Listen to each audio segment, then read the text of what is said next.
Buenos días a todos. En primer lugar, os quiero dar la bienvenida a la Casa de la Ciencia en la Comunidad Valenciana. Y hoy continuamos con el ciclo sobre el hombre y la tierra, biodiversidad, clima y pandemias, donde nuestros ponentes nos están hablando de cómo el ser humano está cambiando el planeta y las consecuencias que esto tiene tanto en el clima como en futuras pandemias. Hoy tenemos en nuestra casa al doctor Fernando Valladares del Museo de Ciencias Naturales de CSIC en Madrid. Bienvenido, Fernando, y muchas gracias por aceptar nuestra invitación. Quiero presentaros a Fernando. Fernando es doctor en Ciencias Biológicas por la Universidad Complutense de Madrid y profesor de investigación del CSIC, donde dirige el Grupo de Ecología y Cambio Global en el Museo Nacional de Ciencias Naturales. Es además profesor asociado de la Universidad Rey Juan Carlos de Madrid y, bueno, cabe destacar que tiene una trayectoria científica excelente. Ha publicado más de 450 artículos científicos y libros en ecología y biología vegetal, siendo un científico altamente citado en el área de ecología y medio ambiente. Además, actualmente es vicepresidente de la Sociedad Ibérica de Ecología. Su investigación se ha centrado en los impactos del cambio global en los ecosistemas terrestres y en los mecanismos de tolerancia y supervivencia a condiciones ambientales extremas. Quiero también destacar que Fernando es muy activo en temas de divulgación sobre la temática en la que él trabaja y contribuye semanalmente en numerosos medios de comunicación. Realiza diariamente una actividad de divulgación científica directa en sus canales de la salud de la humanidad, en YouTube, Twitter, Instagram, Facebook, y es el responsable de la sección Ciencia Crítica de Diario.es. En 2020 recibió el Premio de Transparencia Informativa de la Asociación de Periodistas de Información Ambiental, la distinción de ecosistemas Luis Balaguer de la Asociación Española de Ecología Terrestre, el Climate Leader Award en la categoría de Investigación y Educación concedido por Climate Reality Project en España y el Premio ADNEX de la Asociación para la Defensa de la Naturaleza y de los Recursos de Extremadura en la categoría científica. El título de la charla que hoy nos va a dar Fernando es Nuestra salud amenazada, el precio de cambiar el clima. Y como él nos ha escrito un pequeño resumen, os voy a leer un poco el resumen que él nos ha preparado. En esta charla nos va a hablar en cómo el ser humano lleva décadas afectando profundamente a un amplio abanico de procesos planetarios. Entre ellos, el clima del planeta está viéndose alterado por la emisión continuada de gases de efecto invernadero, que genera toda una cascada de efectos tanto en el clima como en el funcionamiento de muchos procesos globales del planeta. Y como, entre otras cosas, estos cambios afectan a la salud de la humanidad. El ser humano, que es responsable de estos cambios, es también la diana de todos estos enredos ambientales, como ha escrito Fernando en su resumen. Y nos va a proponer cómo utilizar el conocimiento y la tecnología adquirida por el ser humano para revertir el curso de los acontecimientos. Y la última frase que nos ha escrito Fernando la he marcado en negrita en mi texto porque me parece muy, muy interesante. Es el momento de cargarnos de motivación, madurar socialmente y posponer indefinidamente nuestra extinción. Muchas gracias, Fernando, y bienvenida a la Casa de la Ciencia una vez más. Muchas gracias, Amparo. Bueno, y gracias a todos los que están implicados en este ciclo de seminarios en la Casa de la Ciencia, que me parece una iniciativa estupenda. Así que, bueno, voy a compartir pantalla para acompañar mi discurso de imágenes que siempre transmiten alguna palabra más que lo que uno es capaz de hacer y decir. Y bien, como decía Amparo, el título y el enfoque es el precio de cambiar el clima sobre nuestra salud, que como veremos está estrechamente ligada a la salud de los ecosistemas. No hay eso que muchas veces hemos entendido, que durante 4.000 años de medicina se ha entendido como la salud humana, ¿no? No existe una salud separada del medio ambiente. Lo vamos a desarrollar un poco. Quizá lo primero es hacernos eco de las palabras del secretario general de las Naciones Unidas, que dice que nuestra relación con la naturaleza es tóxica. Y es muy sintético, muy tremendo y muy claro esta afirmación de Guterres, ¿no? Creo que la huella global del ser humano en el planeta es indiscutible. Los plásticos que nos preocupan de los últimos 10 o 15 años, que al principio se pensaban que eran inocuos y ahora, como se han convertido en nanoplásticos, los tenemos en todas nuestras vísceras, tenemos 9, 10 categorías de plásticos distintos en todos nuestros órganos.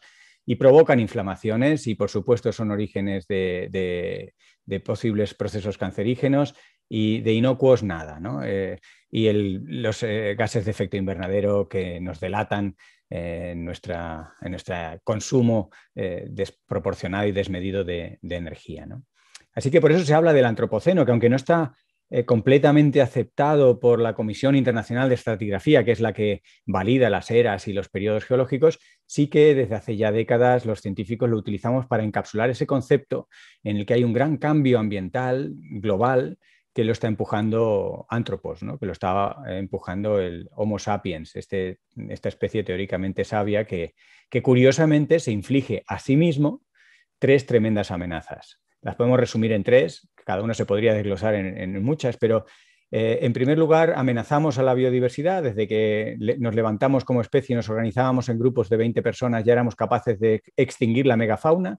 Con la extinción de la megafauna alteramos muchos procesos planetarios. Ahora sabemos que habiendo extinguido todos los grandes macromamíferos de Sudamérica, que no queda ninguno, pues hemos alterado el clima, hemos alterado el albedo, el nivel freático, hemos alterado los procesos biogeoquímicos de varios elementos, y esto lo hicimos hace pues unos 12, 15.000 años, cuando todavía no había gran tecnología. Tenemos una tremenda capacidad para extinguir especies, las que consideramos amenazas o las que nos gustan para alimentarnos, y luego en la actualidad pues extinguimos sin saber ni siquiera qué especies extinguimos, no llegan ni a tener nombre científico y las hacemos desaparecer de la faz de la Tierra en esta manera tan tremenda de relacionarnos con lo que nos rodea.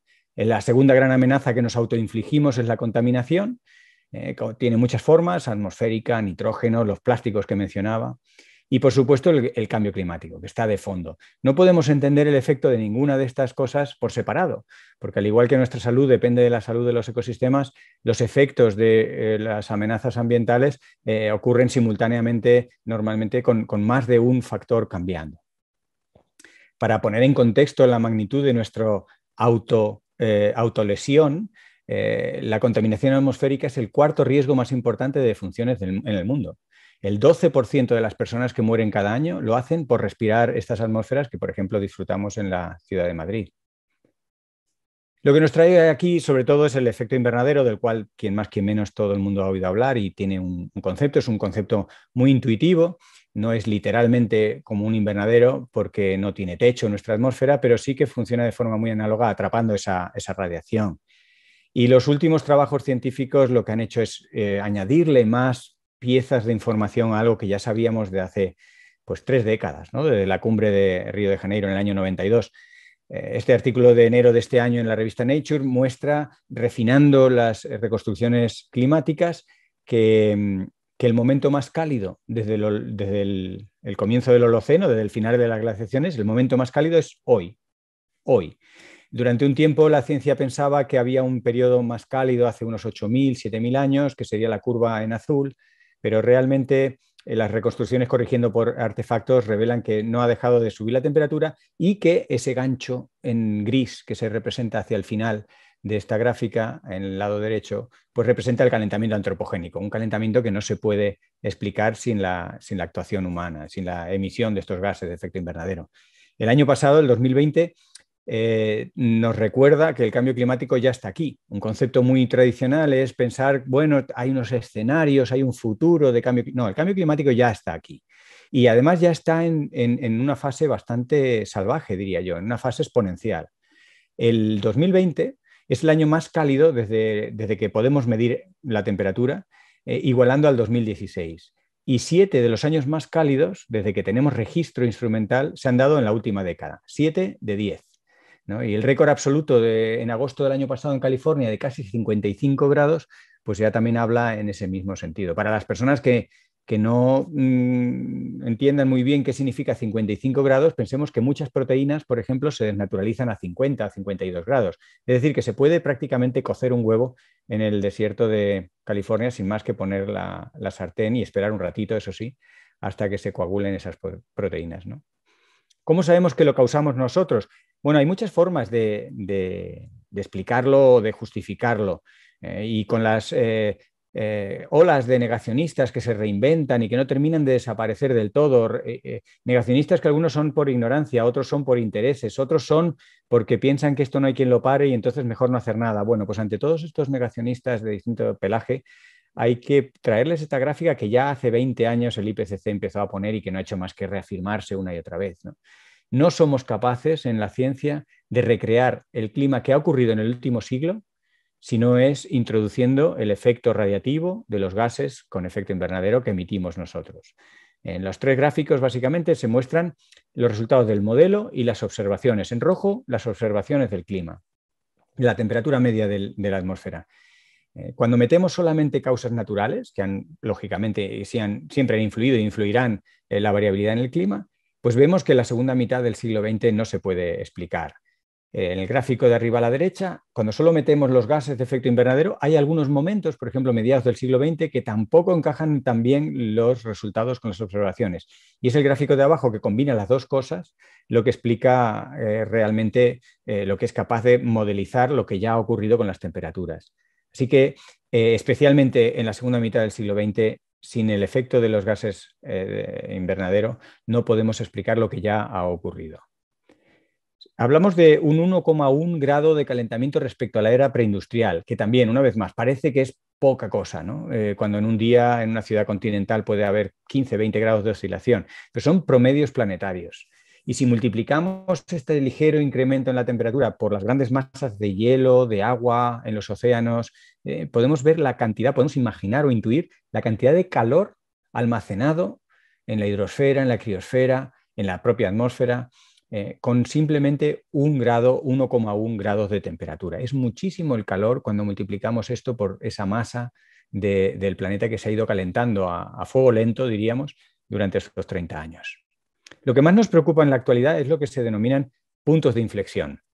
Hay 15 puntos de inflexión identificados para la dinámica del clima en la Tierra y 9 de ellos ya se han activado. ¿Qué quiere decir esto? Bueno, los puntos de inflexión también en inglés se conocen como tipping points, se podrían llamar probablemente de más de una manera. Son situaciones, son valores para determinados procesos que una vez que se rebasan, es difícil que vuelvan atrás y generan lo que se conoce como ciclos de retroalimentación positiva, es decir, ciclos en los que más lleva a más y no hay regulación. Con un ejemplo se entiende muy claramente el caso del permafrost, los suelos permanentemente congelados. Estos suelos, bueno, a veces se descongelan, pero solamente 1 mes o 2 al año, que están en el Ártico, en Siberia, en Canadá, Groenlandia, sobre todo. Bueno, pues estos hielos almacenan en congelado una gran cantidad de gases de efecto invernadero. Cuando se descongelan estos suelos, cuando se derriten, se funden por efecto del calentamiento, liberan muchos de esos gases que tienen atrapados y esa liberación genera más calor por efecto invernadero y ese calor funde más esos suelos que liberan más gases de efecto invernadero y así en un ciclo que no tiene control y que preocupa especialmente. Los arrecifes de coral son otro sistema, lo que le está ocurriendo al bosque tropical del Amazonas, que requiere de unas ciertas condiciones de lluvia para poderse regenerar, en fin, varios ciclos de estos que nos preocupan. Y, por ejemplo, podemos ilustrar un poquito más en detalle uno de ellos, que es el de la circulación termohalina. Esta banda de corrientes de distinta densidad, de distinta salinidad y sobre todo de distinta temperatura que conectan los mares del mundo, haciendo unos ciclos y unas corrientes bastante complejas, llevan el calor de las zonas tropicales y ecuatoriales a las latitudes más al norte o más al sur. Esto ha sido así durante toda la vida de la Tierra, con sus oscilaciones y sus variaciones naturales, y actualmente el calentamiento global está amenazando el funcionamiento de esta cinta de transporte de calor. Hace 20 años los modelos lo sugerían. Ahora ya hay observaciones empíricas de buques oceanográficos, de satélites, que muestran, como se muestra en esta imagen, un enfriamiento en la parte norte. Si nos fijamos en la parte del Atlántico, ¿no? En el norte del Atlántico hay un enfriamiento que está frenando la llegada de agua caliente y hay un calentamiento muy grande que hace que en las costas de Estados Unidos que hace que se aleje esas corrientes de agua fría que que han balanceado el clima y que han traído además pues, un montón de procesos, como algunos de ellos veremos más adelante. Esta circulación, como digo, está en compromiso y el hecho de que esta cinta de transporte de calor se vea alterada, interrumpida, incluso que hayan algunos atajos que se puedan hacer, puede dar lugar a esas películas de Hollywood que hemos visto más de una vez, de glaciaciones en medio del cambio climático. ¿Por qué? Porque algunas regiones, como por ejemplo el norte de Estados Unidos o el norte de Europa, podrían quedar aislados, y si no, que se lo digan a los escoceses, que gracias a esta cinta pueden plantar patatas y dar lugar a ese famoso whisky. Sin esta cinta no les llega el calor a estas latitudes de las zonas tropicales y ecuatoriales, y a pesar de que el promedio de la temperatura del planeta siga subiendo, y está subiendo, algunas regiones amplias del planeta podrían entrar en glaciaciones, y es uno de esos tipping points, de esos puntos de inflexión que no querríamos que ocurran, y que desde luego si rebasamos 2 grados, muchos modelos ya anuncian que entraríamos en esas desconexiones de células climáticas en la Tierra, que daría lugar a que algunas de ellas entraran en glaciaciones. Fijaros, los mares más cálidos y las alteraciones en la cinta de transporte de calor y las alteraciones climáticas están haciendo que un proceso crucial para la vida en el planeta, como es el aporte de fertilidad a los bosques amazónicos, gracias a ese polvo del Sáhara que nos ensucia los coches, pero que aporta nitratos y fosfatos de uno al otro lado del Atlántico, pues se vaya atenuando. Estas grandes nubes de polvo sahariano cruzan cada vez con menos frecuencia, y se calcula que en 3 décadas disminuirá en un 30% el aporte de este polvo sahariano, que es vital para la productividad del bosque amazónico. El bosque amazónico que está sufriendo todo tipo de amenazas, empezando por el presidente de Brasil, pero todo tipo de amenazas, desde explotaciones ilegales hasta ecocidios y genocidios, y en cualquier caso, desde los custodios del Amazonas hasta los procesos biogeoquímicos que se realizan en el bosque, se está dando un proceso de regresión del bosque, y es un bosque que regula el clima en toda Iberoamérica. Pensemos que hay un triángulo de prosperidad entre Paraguay, Uruguay, el sur de Brasil y el norte de Argentina, que sería prácticamente una zona árida o casi desértica si no fuera por la humedad que aporta el bosque amazónico. Por poner un ejemplo, la humedad del bosque amazónico, la regulación del ciclo del carbono que aporta el bosque amazónico tiene implicaciones planetarias, y esto se ve amenazado por esta cinta de transporte de calor que funciona cada vez con más lentitud y alterada por el cambio climático. Hace poco, en este invierno, hemos tenido eventos de frío extremo, sobre todo en sitios como Madrid, donde golpeó con fuerza la Filomena, como recordaréis, ¿no? Y tuvimos que soportar las bromas absurdas y cargadas de insolencia sobre dónde está el calentamiento cuando más falta nos hace, ¿no? Bien, ahora sabemos que Filomena, como todas estas olas de calor y de frío, este clima extremo, el clima severo, descontrolado, son algunas de las derivadas esperables de un clima más cálido. No se entienden todos los mecanismos porque es una química y una física atmosférica compleja que afecta a varias capas, no solo la troposfera donde nos movemos nosotros, sino la estratosfera. Por ejemplo, se piensa que el 5 de enero de este año, cuando hubo estos eventos tan fríos en Europa, lo que ocurrió estuvo asociado a un calentamiento en las capas altas de la atmósfera, en la estratosfera, un calentamiento súbito que llevó de 70 grados bajo cero a solamente, entre comillas, 20 grados bajo cero. Estos 50 grados de calentamiento tienen efectos en cascada sobre las capas inferiores, como la troposfera, altera lo que se conoce como el vórtice polar, que es una condición que se establece de forma muy estable durante todo el invierno en torno al Polo Norte. Este vórtice se ve alterado, se atenúa la corriente en chorro que va de este a oeste, que es la que hace que los aviones vayan más deprisa a América de lo que vuelvan, y con estas circunstancias no hay nada que frene el viento frío que trae esas temperaturas polares a latitudes como la de España, ¿no? Que ocurrió en el mes de enero. El vórtice polar se desestructura, como se ve en la imagen, llega a tener 2 vértices, y entre medias se cuelan grandes corrientes de aire frío que no hay nada que lo detenga, no está la corriente en chorro transversal para frenarla, no hay obstáculo, no hay atenuación ni amortiguación alguna, y ese frío llega directamente. Recordemos que mientras en Madrid estábamos sufriendo Filomena, digo en Madrid, fue toda España, pero bueno, las imágenes que quizá pasaron muy por su nivel de impacto fueron en ciudades como la de Madrid, que quedó bloqueada durante 10 días prácticamente.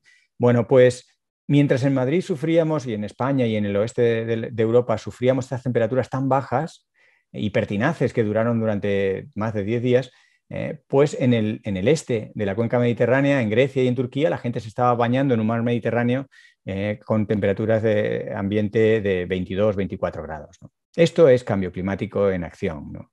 El calor almacenado en los océanos, eso que os mencionaba antes, durante un tiempo permanecía un poco oculto en los cálculos. Habían algunas variables en los modelos físicos de la atmósfera, no terminaban de explicarse dónde iba el calor, qué pasaba, y ahora ya lo vamos teniendo cada vez más claro, que pasito a pasito, fracción a fracción de grado, se va acumulando una gran cantidad de calor en los océanos, y esto cataliza, amplifica, hace más frecuentes fenómenos como los huracanes en el Atlántico, por ejemplo, los ciclones en el Pacífico, y la gota fría en todo el Levante español. La gota fría es un fenómeno natural, los huracanes también lo son, pero la ventana de tiempo en la que están ocurriendo cada vez es más amplia, la frecuencia es más alta y la intensidad, que tiene mucho que ver con el calor del mar, pues la intensidad aumenta. Impactos del cambio climático, todos tenemos en mente: sequías, incendios descomunales, subida del nivel del mar. Todo esto lo vamos leyendo y oyendo en los telediarios, en las noticias prácticamente cada día, ¿no? Pero fijaros, a mí me gusta pues aportar piezas de la ciencia que no son a veces tan obvias y que nos hablan de la capacidad que tiene el ser humano de enredar. Básicamente de enredar, porque nadie le ha querido cambiar el eje de inclinación a la Tierra, pero lo hemos hecho, y al menos 2 veces. La primera vez que le hemos cambiado el eje de la Tierra, nosotros mismos, y que hemos tenido constancia de ello, fue con la presa de las Tres Gargantas en China. El peso del agua acumulada en esa zona cambió el centro de gravedad del planeta y ligera, pero perceptiblemente, mensurablemente, la Tierra cambió su inclinación. Los días se hicieron más largos, ligeramente, casi no se puede percibir porque son fracciones de décima de segundo, pero el día es un poquito más largo por el cambio en el eje de inclinación y por la rotación de la Tierra. Lo hemos vuelto a hacer fundiendo los glaciares del Ártico, sobre todo. Los glaciares, al fundirse, cambian otra vez el centro de gravedad de la Tierra y hemos vuelto a cambiar el eje de rotación de la Tierra. Son consecuencias planetarias que no buscamos, pero que logramos con una eficiencia tremenda. Además, como en la película aquella de Hollywood, ¿no? Cariño, hemos encogido a los niños. Bueno, pues cariño, hemos encogido la estratosfera.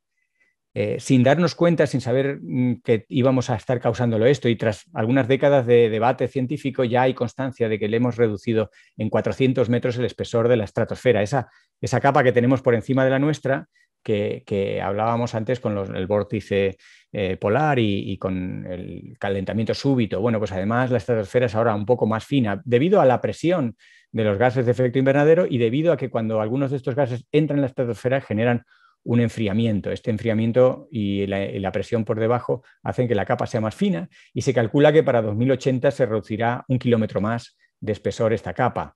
Y esto sí empieza a tener consecuencias que nosotros podamos entender.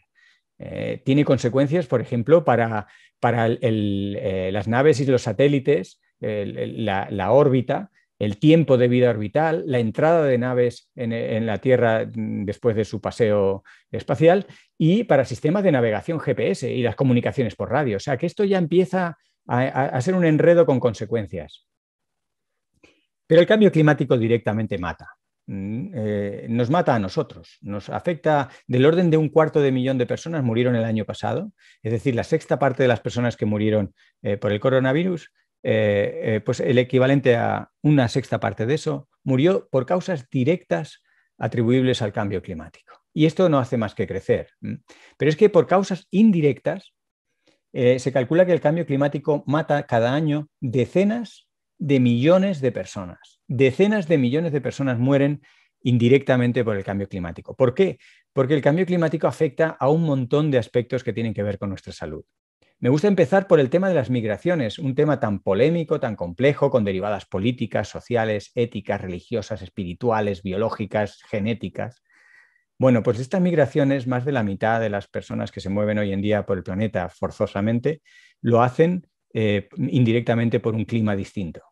Y estas migraciones, como sabéis, causan muertes anticipadas, muertes evitables en gran nivel, ¿no? Y provocan muchas enfermedades, provocan muchas situaciones con efectos negativos en la salud de millones de personas. Pero el cambio climático afecta. Indudablemente el cambio climático, el clima severo, estos eventos extremos provocan muertes directas, pero a través de la interacción con la contaminación del aire, asmas, alergias, enfermedades cardiovasculares, la ecología de los vectores de enfermedades infecciosas, el impacto en la calidad del agua, el suministro de alimentos y bueno, un montón de aspectos que más o menos se ponen en distintos colores en esta gráfica, en los cuales el cambio climático de forma indirecta afecta y amenaza nuestra salud.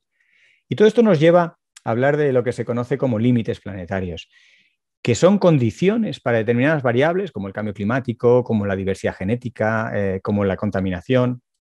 Son variables que los científicos cuantifican y que intentan determinar qué niveles, qué límites serían los que tendríamos que mantener para no entrar en peligro. El cambio climático ya está en amarillo, ya es un riesgo creciente y que se acerca a la zona roja de difícil reversibilidad. Las extinciones ya sabéis que son para siempre y la tasa de extinción de especies es muy alta y por lo tanto esa está en rojo. La contaminación por nitrógeno y fósforo ya está en rojo, pero tenemos otras amenazas con la acidificación de los océanos, con los cambios en el uso del agua o de la tierra. Y recordar que estos límites planetarios no son para el planeta, sino son los límites para nuestra propia especie, para que nosotros tengamos cabida en el planeta. La crisis que estamos experimentando ahora, que tiene forma sanitaria, que tiene también forma social, ahí se habla también de crisis de valores, hay una crisis económica, también energética. Todo esto son en realidad manifestaciones de una crisis mucho más profunda, más integradora y que tiene que ver con esa relación tóxica con el medio ambiente. Es una crisis ambiental. Detrás de todo lo que nos pasa hay una relación incorrecta con el medio ambiente, incorrecta de la manera más objetiva que la podamos definir. No es una valoración subjetiva, pasional, espiritual, sino es una valoración incorrecta desde el punto de vista de nuestro propio bienestar, salud y eventual supervivencia como especie, ¿no? Pero bueno, en todo esto también es prudente de vez en cuando hacer un cambio de narrativa, porque es muy fácil y muy tentador y muy natural también caer en narrativas muy catastrofistas. Yo en algún momento de esta misma presentación estaré hablando en términos bastante apocalípticos, porque la verdad es que los datos apuntan hacia ello, pero debemos cambiar un poco la narrativa por muchas razones. En primer lugar, porque estas narrativas a lo que apelan es al miedo, ¿no? Y el miedo es un sentimiento muy potente, es un instinto básico para la especie humana, como lo es para muchos mamíferos, invertebrados, etcétera. Es una herramienta adaptativa para evitar riesgos innecesarios, pero indudablemente es tan potente que bloquea, ¿no? Y en estas condiciones de cambio social pendiente, lo que menos queremos es una sociedad bloqueada. Así que no tenemos que favorecer o amplificar demasiado el miedo. El miedo no favorece conductas libres, ni maduras, ni responsables. Y son precisamente conductas libres, maduras y responsables lo que necesitamos con cierta urgencia. Por hacer un ejercicio de un cambio de narrativa, aunque sea solamente a modo de ejemplo, fijaros, en la gráfica de la derecha muestro las causas de mortandad en la especie humana. Las enfermedades cardiovasculares, los cánceres, las enfermedades respiratorias se llevan la palma, son las tres principales. Entre medias tenemos cosas con 1 millón de muertos al año que están, pues el SIDA, por ejemplo, los accidentes de tráfico, el suicidio, la malaria. Bien, por ahí anda más o menos, o anduvo el año pasado, ahora las cifras se han disparado con la India y otros países, pero por ahí anduvo más o menos los valores de la COVID-19, en torno a 1 millón murieron el año pasado. Bien, pues por ahí tenemos cosas que no terminamos de resolver, como el SIDA, la tuberculosis, incluso las enfermedades del riñón. Bien, en lugar de hablar de muertes, en la revista The Lancet, en febrero de este año, Hamilton y colaboradores hablaban de muertes que se pueden evitar, personas que de alguna manera salvarían la vida. En este caso, los cálculos que hacen es aplicando las medidas para cumplir el Acuerdo de París, ese famoso Acuerdo de París tan entusiasmante, pero que no terminamos de cumplir y que siempre andamos con los deberes pendientes. Bien, la vista en positivo sería que de aquí al 2040, aplicando las medidas para cumplir el Acuerdo de París, 6,4 millones de personas salvarían la vida por los cambios asociados en la dieta y en la ingesta de alimentos. 2,1 millones de personas salvarían la vida por los cambios asociados a una movilidad más activa y 1,6 millones de personas salvarían la vida por cambios en la contaminación atmosférica, en este caso disminución, ¿no? Esta es una manera de contarlo en positivo. Y Madrid Central, que sabéis que es una especie de circo político donde se han dicho los mayores disparates en la historia reciente de nuestro país, donde hemos visto cómo se han dicho y desdicho distintas opciones, donde parece que lo último que se escucha es la ciencia. Independientemente de todo esto que volverá al Madrid Central, aunque acaba de ser desbaratado por una extraña paradoja jurídica, bueno, pues Madrid Central le salva la vida a 500 madrileños cada año. Es el equivalente a que un Boeing 747 no se estrellara cada año. Esto es Madrid Central. Y esto es verlo en positivo. Madrid Central le salva la vida a 500 madrileños. Podemos pensar que no tenemos la libertad de usar nuestros vehículos, pero podemos mirar el lado positivo de las personas que están vivas gracias a Madrid Central, ¿no? Y que dice Madrid Central, dicen todas esas zonas de exclusión de tráfico que las ciudades de más de 50.000 habitantes estarán obligadas por la nueva ley de cambio climático que entró el día 22 de mayo.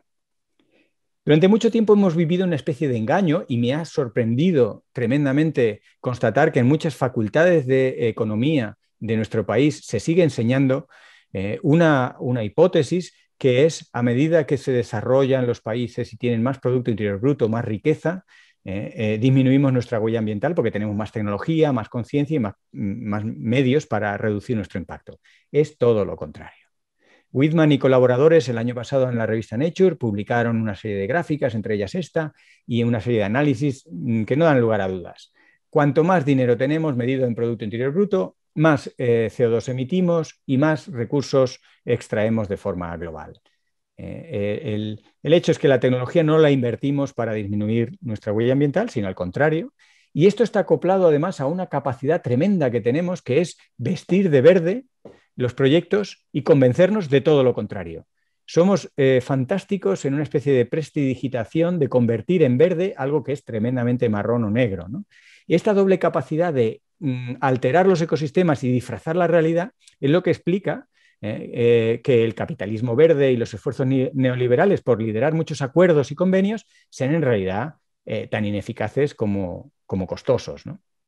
Es interesante recordar este terrible análisis de Whitman y colaboradores de que, lejos de disminuir, el dinero nos trae un aumento en la huella ambiental, ¿no? Fijar, ya que estamos hablando de dinero, vayamos a los que hablan de dinero, no nosotros que tenemos una nómina discreta y unos ahorros pequeñitos, sino las grandes entidades financieras del planeta. Esas que cuando Trump, por ejemplo, entró el año pasado, que en sus reuniones anuales en febrero en Davos, pues cuando Trump entró pensando que le harían mucho caso, se llevó la gran sorpresa de que él era considerado un personaje distractor y no le prestaron la menor atención. ¿Por qué? Porque Trump tenía, como sabéis, una política muy negacionista y estas grandes entidades financieras ven a 10, 20, 30 años vista dónde están las oportunidades de negocio y entienden que no se puede meter dinero en fondos que tengan que ver con emisión de CO2, ¿no? Y con combustibles fósiles. Ellos lo tienen clarísimo, tienen unas grandes agencias de prospectiva y son los primeros en saber lo que se conoce como stranded assets, ¿no? Inversiones varadas que no van a ningún lado. Y Trump solo les venía a hablar de esos stranded assets, de inversiones en cosas que no tienen sentido. A mí como ecólogo, como persona también con sensibilidad por el medio ambiente, pero como científico que trabaja en aspectos relacionados con la conservación, con la protección del medio ambiente, me encantan estas gráficas del informe del Foro Económico Mundial. Ellos mismos, estas agencias, estos grandes gestores financieros del mundo, en sus informes, que están disponibles en Internet, dicen en gráficos muy claritos como este, que lo que amenaza a la economía está pintado en verde. Desde el 2012 es el medio ambiente, la degradación ambiental, lo que amenaza a la economía. La economía, pintada en azul, hace mucho tiempo que no es ningún riesgo para la economía. Los riesgos para la economía, tanto en probabilidad como en impacto, es precisamente el medio ambiente. Dicho por ellos en su informe, aquí hablan de pérdida de biodiversidad, cambio climático, no hacer nada por el cambio climático. Estas son las reales amenazas para el dinero, para la economía. Así que cuando nos hablan de crisis económica, recordemos estos gráficos dichos por economistas y recordemos que no son más que manifestaciones económicas de una crisis ambiental. También ya puestos, si hablamos de dinero, hablemos de las entidades financieras, ¿no? Y ellas mismas, y en un informe como por ejemplo el Bank Rolling Extinction Report, el informe del Bank Rolling Extinction, dan unas cifras muy fáciles de entender. El doble del Producto Interior Bruto de España, cifras que marean como 2,6 billones de dólares, pero para entendernos, el doble del Producto Interior Bruto de nuestro país se gastaron en 2019 en inversiones que destruyen la biodiversidad y que generan fuertes emisiones de gases invernadero. En el informe se desglosa los países o las regiones más culpables o menos culpables, o en qué se fueron esos proyectos, si en infraestructura o en productos forestales o en actividades agrícolas o de turismo. Pero sin entrar en tanto detalle, el dato es escalofriante. Los bancos no se sienten responsables de ese dinero que prestan, ¿no? Y cada vez creo que tenemos que hacerles más partícipes de que forman parte del asunto y tienen que hacer unas auditorías y tienen que hacer un seguimiento de esas inversiones, de esos proyectos y qué huella ambiental generan esos préstamos, esos ejercicios financieros. Otro aspecto importante que tenemos que abordar desde muchos frentes es el conocido como las externalidades. Mucha gente está familiarizada con el término, y la verdad es que el término, aunque no lo hayamos oído nunca, es muy explícito y muy claro. Es todos esos gastos externos que no repercutimos a la hora de hacer una determinada actividad económica. Y porque no repercutimos las externalidades, muchas actividades económicas son rentables. ¿Qué externalidades son esas? Contaminar, emitir, destrozar, ocupar, extinguir. Todas estas cosas no se repercuten y así puede ser que el precio de los tomates cuando llega a una gran superficie puede ser de 70 céntimos, nada más 70 céntimos el kilo. Esto es un precio impensable. Si le repercutimos al precio del tomate todo el gasto generado, la huella ambiental de los agroquímicos, del transporte, las emisiones, etcétera, ese kilo de tomates no puede costar eso. Cuesta eso porque las externalidades no están repercutidas. Y eso se aplicaría a todo. Y no significa que tengamos que poner los tomates a 7 o 8 o 10 euros el kilo, pero desde luego no está reflejando ni mucho menos toda esa imputación, todos esos gastos ambientales. Cuando a una empresa se le repercuten las externalidades, muchas tienen que cerrar o tienen que reconvertir su negocio porque sencillamente producir camisetas o quemar combustibles o generar energía con una huella ambiental muy grande es muy caro. Por ejemplo, en este trabajo, simplemente traigo aquí algunos datos, un experimento muy interesante que se hizo en los países bálticos, cuando se repercutió parte de esas externalidades en muchas actividades contaminantes, se repercutió el gasto derivado del precio de emitir toneladas de CO2, se redujeron significativamente las emisiones.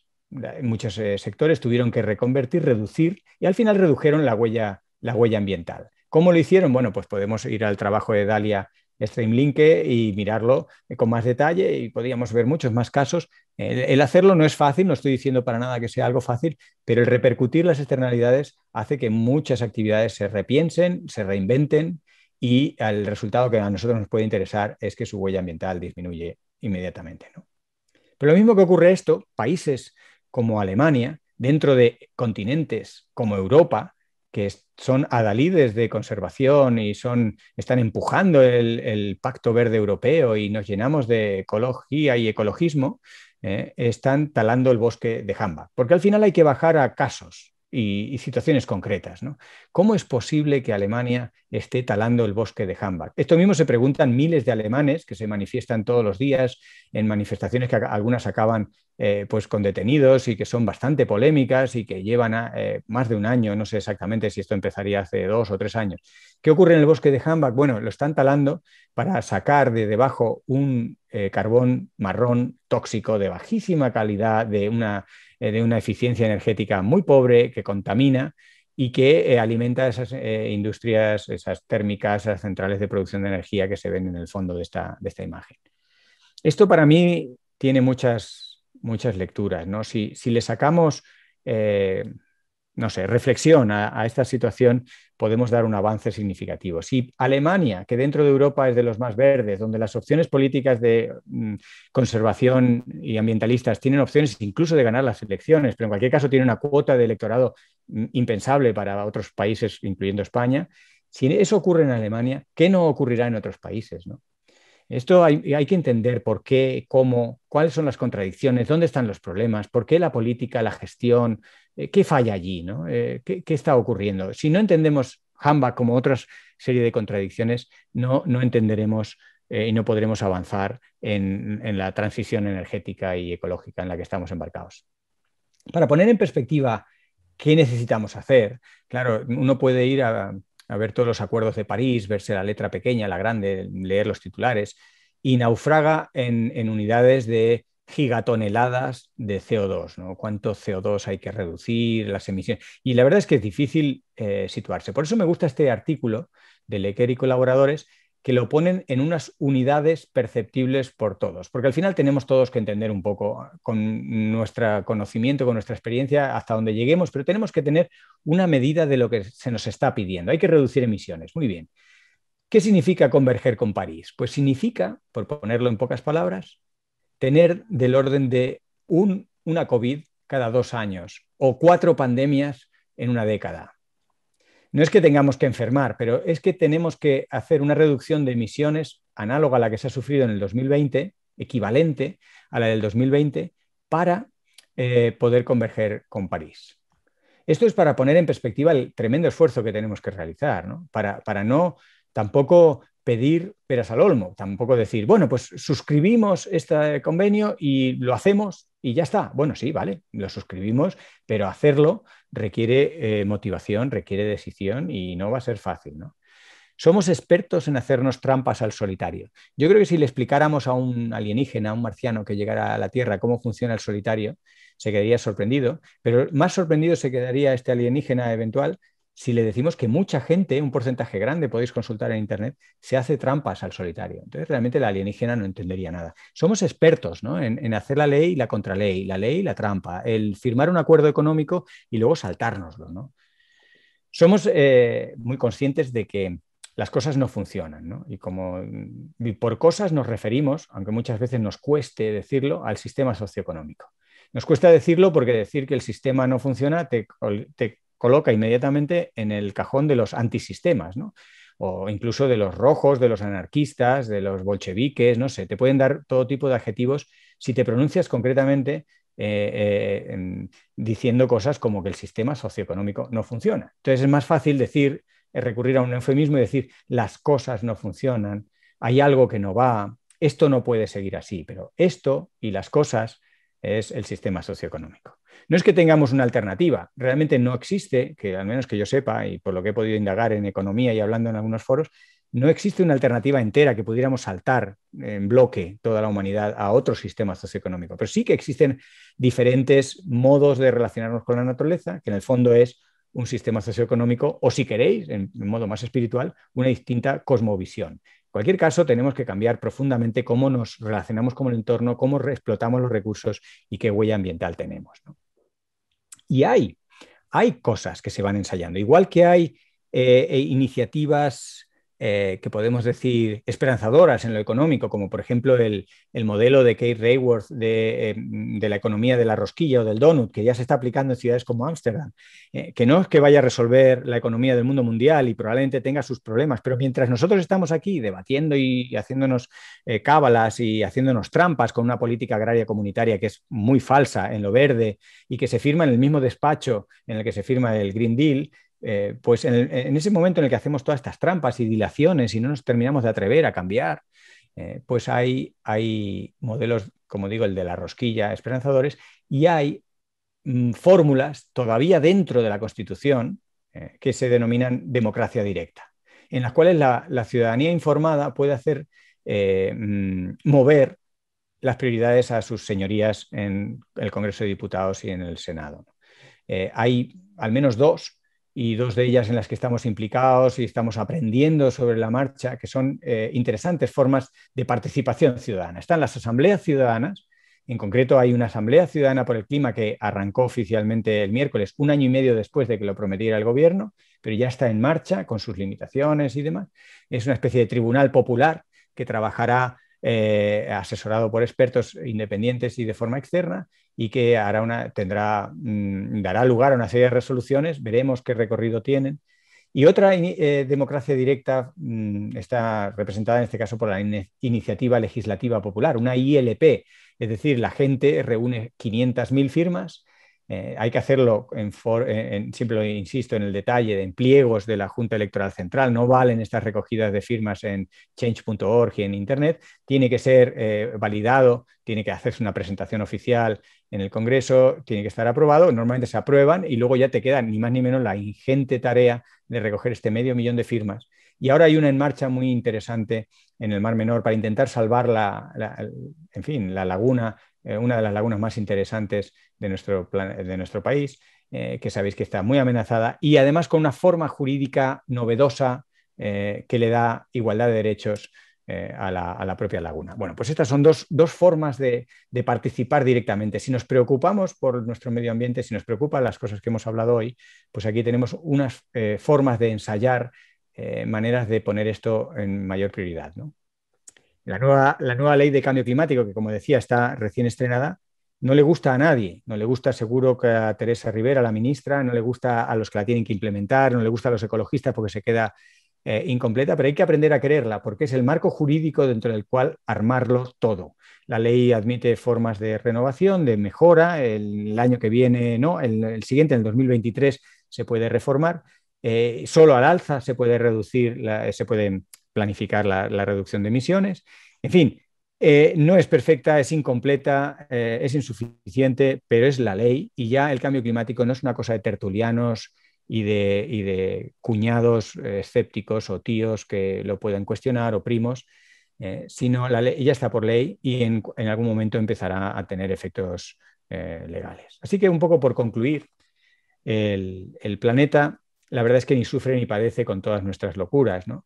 Todos estos proyectos de salvar el planeta en realidad son metáforas, ¿no? El planeta no hay que salvarlo. En realidad lo que tenemos que salvarnos es a nosotros de nosotros mismos. Esta sería quizá la reflexión última con la que quería cerrar. Muchas gracias.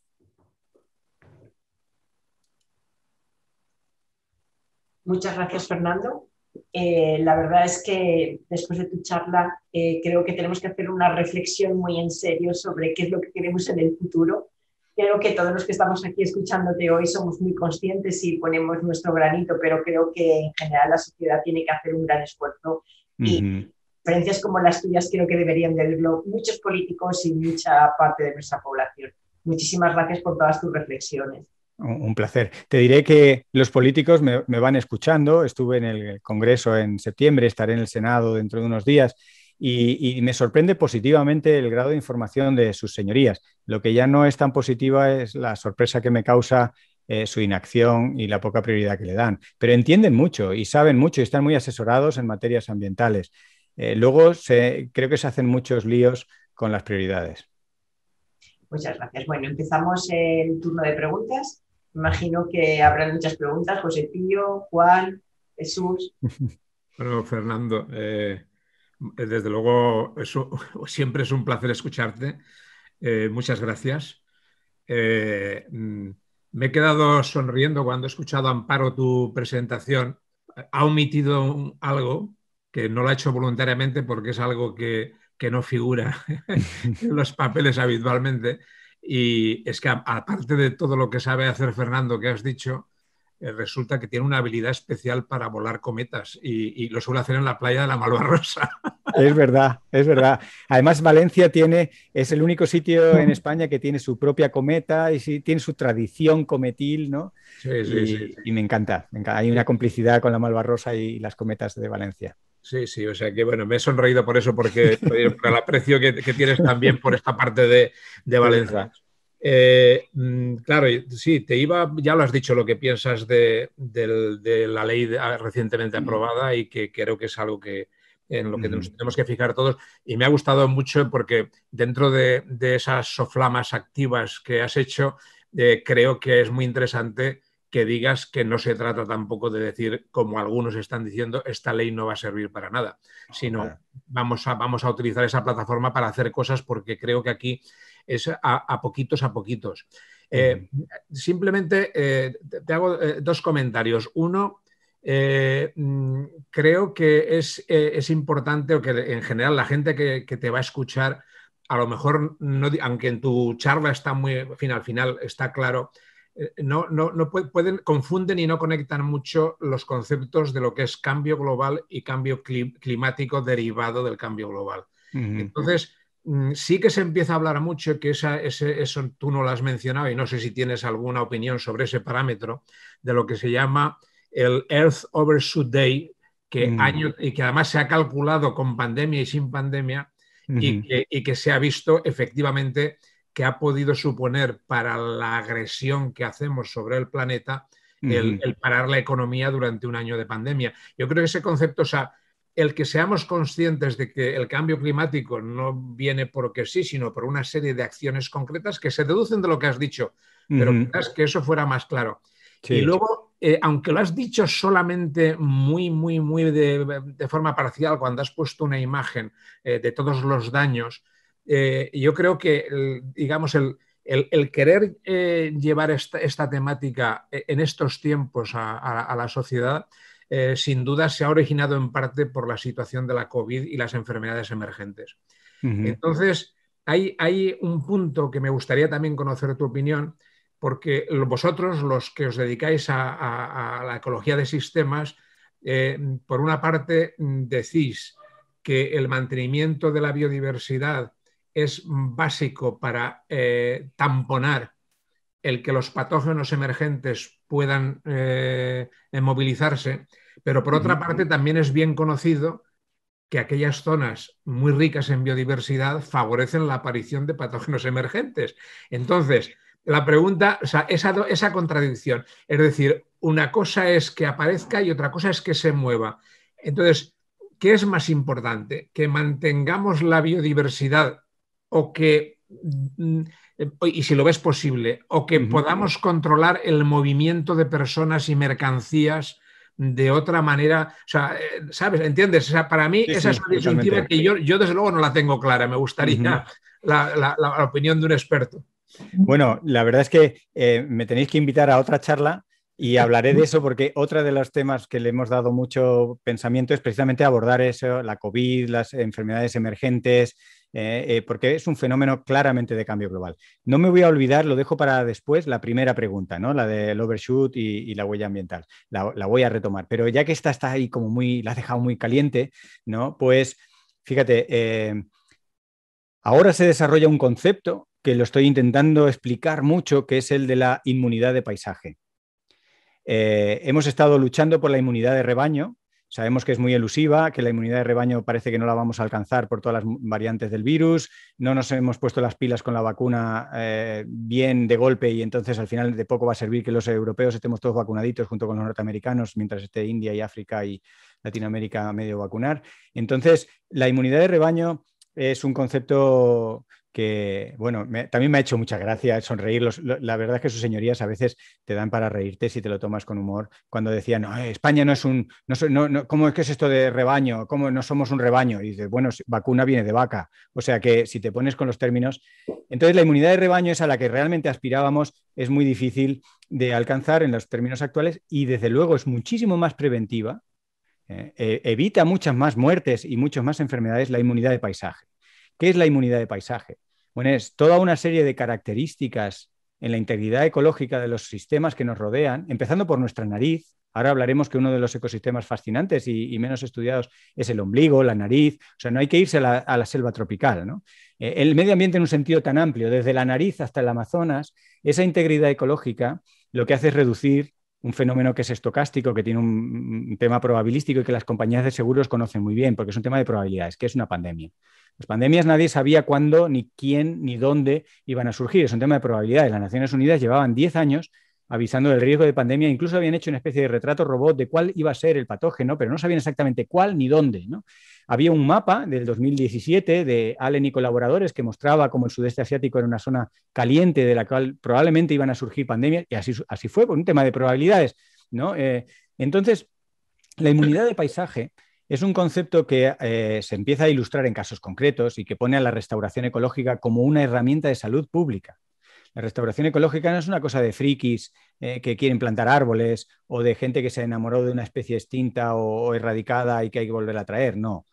La inmunidad de paisaje se alcanza con paisajes equilibrados, ricos en especies o con las especies que normalmente se tienen, asegurándose de que se den los procesos ecológicos, que esos procesos ecológicos reducen significativamente los riesgos.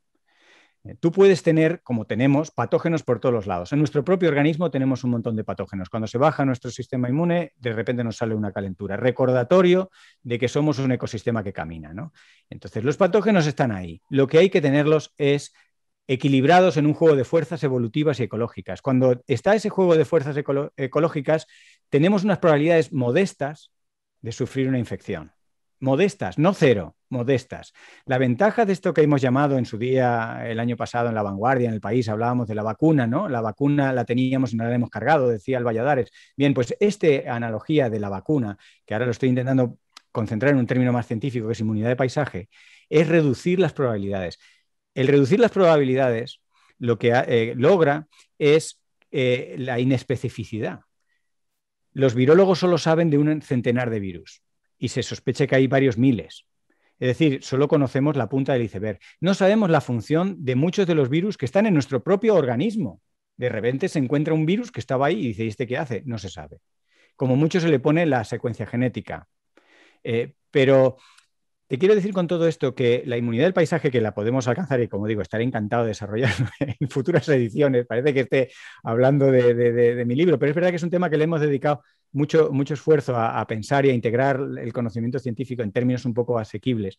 La inmunidad del paisaje, por ejemplo, se ilustra con el caso de la enfermedad de Lyme, que se ha estudiado mucho en la costa este de Estados Unidos. Y el agracejo japonés es una especie exótica que se ha expandido en muchos ecosistemas de la costa este de Estados Unidos, que favorece tanto al vector, la enfermedad de Lyme, que es la garrapata, como al hospedador, que es el ratón. Eliminando el agracejo, favoreciendo la vegetación nativa, generas inmunidad de paisaje, generas paisajes que la probabilidad de que la enfermedad de Lyme pase a humanos es muy baja. No es cero, pero baja muchísimo. Con la diversidad de aves, por ejemplo, la enfermedad del Nilo occidental, disminuye la incidencia exponencialmente en humanos. Tú puedes ir, como se vio en el Valle del Guadalquivir, fumigando y matando vectores, mosquitos, pero eso es matar moscas a cañonazos, ¿no? Sin embargo, si tú tienes una diversidad de aves, por el efecto de dilución, que está muy bien demostrado no solo en la enfermedad del Nilo occidental, sino en un montón de enfermedades zoonóticas, tú disminuyes los riesgos de que esa zoonosis pase a seres humanos. Lo que ocurrió en Asia no se sabe exactamente, nos faltan algunas piezas, ¿no? Pero es una enfermedad zoonótica de origen, al menos originariamente en el murciélago, ha pasado probablemente por una segunda o tercera especie hasta que llegó a nosotros.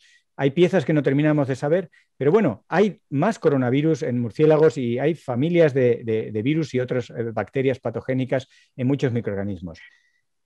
Cuando tú enredas, cuando tú sacas especies, cuando tú entras en contacto, generas nuevas interacciones. Una interacción nueva que se genera con frecuencia en nuestro planeta es la del ser humano tan hambriento, en África, en Asia, en Sudamérica, que entra a fondo en los bosques y se come cosas nuevas. Al comérselas no solo es que te las tragues, es que manipulas, enjaulas y estresas animales que bajan su sistema individual inmune y que se convierten en animales mucho más infectivos porque tú los estás fastidiando directamente, pero además también indirectamente estás alterando su ecosistema. Ya se ha visto, por ejemplo, con la enfermedad del anta, que por alterar el bosque amazónico, los roedores portadores de anta tienen más cantidad de virus, con lo cual individualmente esos roedores que ya lo tenían se convierten en agentes más infecciosos para nosotros por haber alterado el Amazonas, ¿no? Entonces, eso es lo que es enredar. Estamos heredando un ecosistema que es el resultado de millones de años de coevolución muy compleja. Y enredamos, llegamos, extinguimos una especie, nos traemos esta, la manipulamos, la enjaulamos, no entendemos lo que estamos haciendo y de vez en cuando viene un patógeno que te bloquea y te mete a la mitad de la población. Entiendo, Fernando, que en la disyuntiva que yo te planteaba le das más importancia al mantenimiento de la estructura de ecosistema, de esa biodiversidad, que al movimiento de personas y bienes. Vale, totalmente. Okay. O sea, de hecho, hay un trabajo de Dobson y colaboradores que cuantifican lo que costaría prevenir pandemias y frente a lo que es gestionar una sola, como la COVID, ¿no? Y es 1000 veces, o sea, 3 órdenes de magnitud más barato prevenir pandemias con cuestiones ambientales. Básicamente lo que ellos cuantificaban era, dado que el origen de las zoonosis actuales son sobre todo tropicales, no por casualidad y no tanto porque en el trópico, que es una cosa que has dejado caer y que no es tan así, no es tanto porque en el trópico haya muchas especies, sino porque el trópico es lo que está haciendo más degradado ahora. Cuando hay otra diapositiva que os puedo mostrar, es cuando degradábamos las zonas templadas a mediados del siglo XX, los brotes infecciosos zoonóticos ocurrían en Europa y en el norte de América.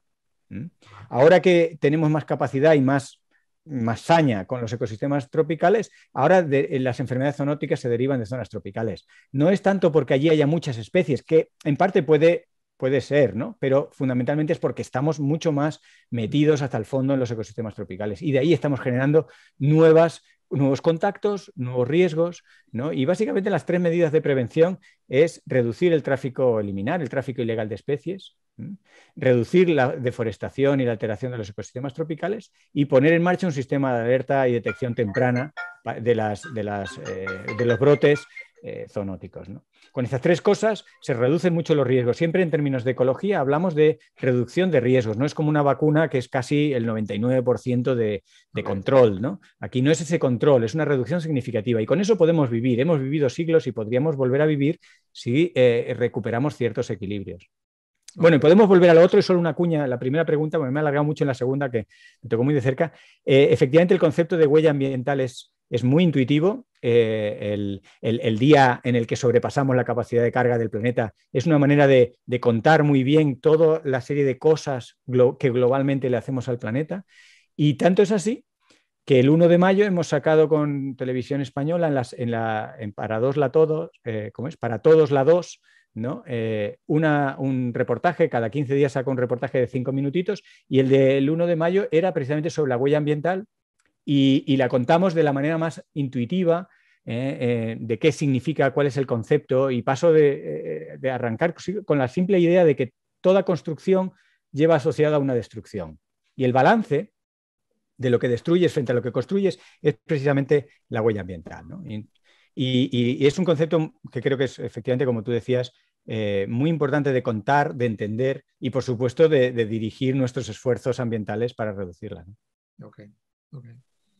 Bien. Bueno, me he alargado mucho. Bueno, por eso que te pregunten más cosas otros, yo seguiría contigo, ya lo sabes, pero que te pregunten. Bueno, si quieres...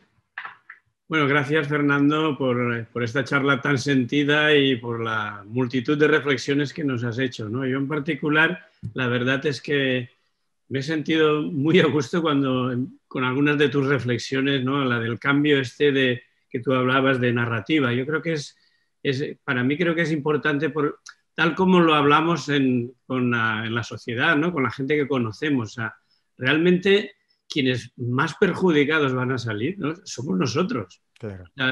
La tierra, la naturaleza, como sea, saldrá adelante y saldrá con sus soluciones que encontrará, con sus equilibrios, ¿no? Quienes no podamos salir seremos nosotros. Entonces, realmente no estamos, el lenguaje no es casi salvar la tierra, es salvarnos nosotros, ¿no? Eso es. Adaptándonos a lo que es la naturaleza y que implica, y que posiblemente por todo lo que has dicho también puede implicar un cambio de comportamiento, ¿no? Creo que es lo principal, ¿no? No querer forzar la naturaleza, sino realmente adaptarnos nosotros a las condiciones que nos da ahora que las empezamos a saber más, ¿no? A entender, claro. Entonces, eso me ha encantado ese mensaje. También lo del cambio climático, ¿no? Todos entendemos, vamos, el entendimiento general es que hay un calentamiento y no, o sea, es mucho más complejo que esto, ¿no? Como tú has dicho, es decir, o sea, es una alteración climática, donde en algunos lugares puede incluso que haya más frío, no quiere decir que haya una compensación, ¿eh? Lo estamos haciendo mal y es precisamente fruto del cambio climático. Entonces, realmente ese mensaje también creo que se tiene que profundizar más en la sociedad, porque como todos queremos verlo con 2 bits, ¿no? Blanco y negro, pues ¿no? Desgraciadamente es más complejo, ¿no? Y eso creo que también por parte nuestra o vuestra más, ¿no? Igual también debe haber un esfuerzo explicando eso a la sociedad, ¿eh? Porque creo que es importante que lo entiendan bien, ¿no? O sea, Claro. entiendan bien lo que es un cambio de 1 grado. O sea, parece que no es nada, un grado es brutal. Claro. Es una cosa increíble, ¿no? Entonces, no hace falta, creo yo, que a veces salga en las noticias, ¿no? Cosas un poco, a veces exageradas también, ¿no? De 7 y 8 grados de cambios y cosas así. Pues si es que 1 grado es una barbaridad, no hace falta irnos a 7, 8. 1 es una barbaridad. Y nada, bueno, pues la verdad que me ha gustado y creo que tenemos que profundizar mucho en estas en charlas de este tipo y esa concienciación. Si me permites una cosa técnica que me ha llamado la atención en tu presentación, la transparencia que has puesto de la temperatura, ¿no? Con el modelo, ¿la puedes volver a poner? O sea, a ver, de las primeras, no sé si era la 7 o la 8. Vale, voy allá. A ver, sería esta, esta de los modelos. Sí, bueno, vale. No, es que tenías otra antes. Esa, la que está en la modelo, ¿no? Esta. No, la del modelo. Esta. Vale. No, porque, claro, entiendo que lo que es la gráfica en gris, ¿vale? Es la modelización de... Eso es. Eso quiere decir que si es modelización es porque es un conocimiento que nosotros tenemos, porque lo hemos puesto ahí y con lo cual podemos explicar por qué está pasando. Claro, es el cálculo que resulta de los modelos físicos del clima con las variables, en el caso de arriba a la izquierda, solamente naturales, en el de la derecha solamente antropogénicas y abajo combinando variables antropogénicas y naturales. Eso es. Entonces, yo ahora en la de abajo veo que en el modelo quizás hay como una bajada ahí, precisamente, donde tienes ahora... Sí, sí. ¿Por qué? Bueno, esto le encantaría a los negacionistas. Esto lo que ocurrió en los años 70. En el modelo, ¿no? Claro, es que bueno, los modelos en este caso quizá han amplificado un poco, pero se observó en los años 70 un cierto enfriamiento. Y esto, bueno, esto ha generado olas de tinta y horas de debates estériles de negacionistas que decían, ¿qué decís? Si esto no hace nada, tal. Sí, bueno, estos son unas fases que posiblemente tuvieron que ver con la actividad solar y que quizá pues el modelo reflejó demasiado esos cambios en la actividad solar y por eso bajó tanto, ¿no? Pero las observaciones ya mostraban una cierta bajada en las temperaturas. Los años 70 fueron malos años para convencer del cambio climático y del calentamiento global. No, pero yo creo que eso en el lenguaje a mí me convence más, porque es que lo entendemos.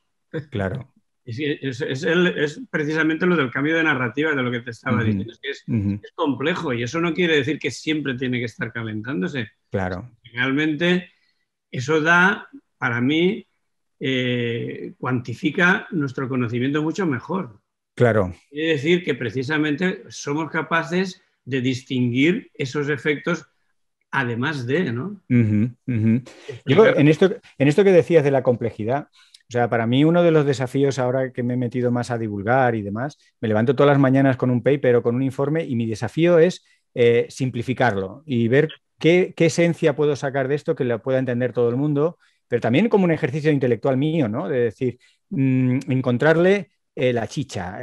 Y a veces me alejo mucho del título original o del abstract, o del resumen, ¿no? Y para mí este artículo lo que realmente cuenta, y tú ahora estás haciendo esa lectura, ¿no? Es decir, esa gráfica, para mí lo que cuenta es esto. Y es muy interesante ver que no lo entendemos todo y esto permite, bueno, hay muchas lecturas, ¿no? La ciencia produce muchos datos, ajusta unos modelos y luego de eso se puede interpretar y pensar mucho. En esto que decías de la complejidad, a los científicos nos fascina, pero tenemos que ser conscientes de que a la gente le abruma o le aburre, ¿no? Pues no todos están igual de zumbados que nosotros, ¿no? Y hay mucha gente que ya se dice por ahí, no te compliques la vida, ¿no? La gente dice, pues si lo puedes mantener sencillo, mejor.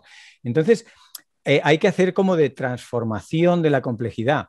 Pero por otro lado, no hay que dejar de contar que las cosas son complejas para que la gente no se desanime, porque si tú le das que las cosas son en eso que tú decías, me ha gustado lo de los 2 bits, ¿no?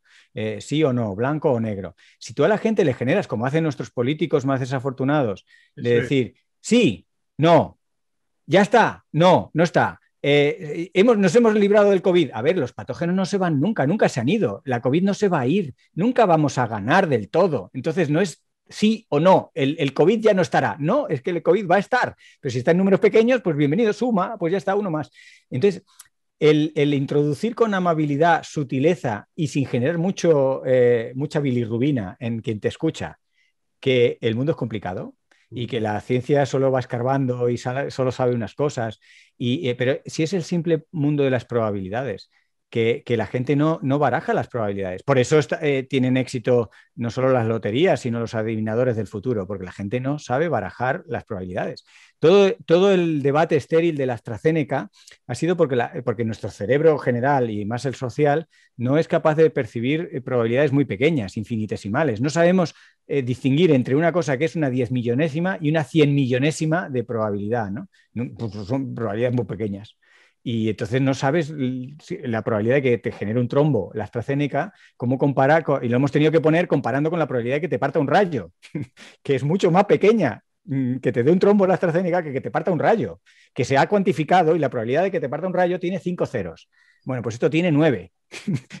Hay que ponerlo en esas unidades. Pero el dejarles caer que las cosas son complicadas, con sutileza y amabilidad, les permite entender por qué a veces tú dices blanco. A mí me encantó Fernando Simón en las pantallas de televisión, en los momentos dorados de la ciencia en España, que fueron abril del 2020, cuando se le hacía algo de caso. Luego ya vino, en fin, salimos todos disparados del desconfinamiento y ocurrieron pues lo que los epidemiólogos decían que iba a ocurrir, ¿no? Pero en el momento que se le hacía caso a la ciencia, si os fijáis, seguíamos todos con mucha atención a Fernando Simón en directo en la televisión, que un día decía blanco y otro decía negro.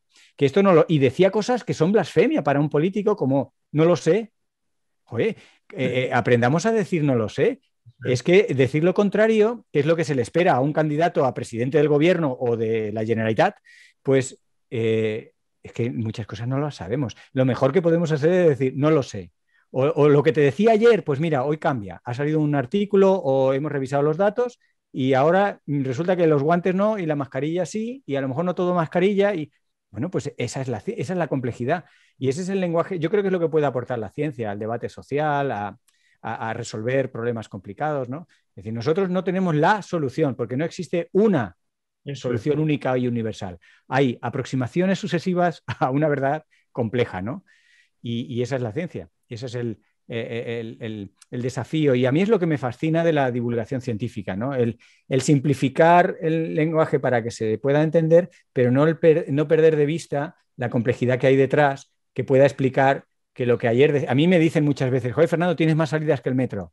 Porque, claro, ayer estaba diciendo una cosa, hoy digo otra, y digo, bueno, porque hoy he encontrado otro argumento o otra pieza de información. Lo siento. Eso no es ser chaquetero, es que enseguida te dicen, no, es que eres chaquetero, tú eres de los que negaban y ahora afirman. No, vamos a ver. Yo ayer había leído hasta este paper, hoy he leído este otro paper y ahora mi verdad es otra, pero es que yo no tengo una verdad, yo soy, pues, en fin, de lo que me van convenciendo los argumentos, ¿no? Y esa manera de pensar creo que se está larvando lentamente a fuego lento en la sociedad y es la que nos puede sacar de algunos embrollos. Eso es. Vamos a ver, ojalá, ¿no? Y en Casa de la Ciencia, este pensamiento puede ser un caldo de cultivo estupendo para que la nueva sociedad, la 2.0, pues enfrente los grandes desafíos complejos, ¿no? Muchas gracias, Fernando. Un placer. Bueno, deja que intervenga yo por una cosa que acabas de decir ahí. Está bien eso de que uno va variando de opinión según los datos, pero la opinión que puede sacar mucha gente, de eso tengo algunos casos, escuchando a Simón, decir, bueno, ahora dice esto, ayer decía otra cosa, a mañana a saber qué dirá. Solución, no le hacemos caso. Entonces, es evidente. Es peligroso. Yo he explicado cómo las afirmaciones que se hacen son en base a evidencias y demás, pero esto decía, bueno, ¿y qué evidencia saldrá mañana? Me quedo, lo mejor es no hacer nada. es lo que me decían. Esa es perdona que te interrumpa, pero uno de los 7 tipos de negacionistas, de neonegacionistas, es ese, el que dice esto es tan complejo que no hacemos nada. Exacto. Y eso es muy peligroso, sí, tienes toda la razón. Con eso hay que ir con cuidado, es decir, explicando que no hay una verdad absoluta, que no podemos hacer esto, sí que hay que insistir, diría yo, más en las probabilidades según el conocimiento, las evidencias que se tengan hasta un momento, la probabilidad de mantener esta actitud. Totalmente. Y ya que ha salido esto de negacionismo y demás, yo la pregunta, en fin, nosotros, José Pío, sobre todo, he hecho ahí preguntas bastante largas, alguna y yo la tenía ahí, en fin, no en esos términos, pero sí que había pensado en ella, igual como Juan. Pero hay otra que creo que, ya que tú estás metido por lo que he deducido, con un cierto, déjame que diga, activismo político, sí. Pues entonces aquí viene la pregunta. ¿Qué es lo que tenemos que hacer? Porque eso es la cuestión que nos planteamos, bueno, no sé si todos, pero al menos unos cuantos.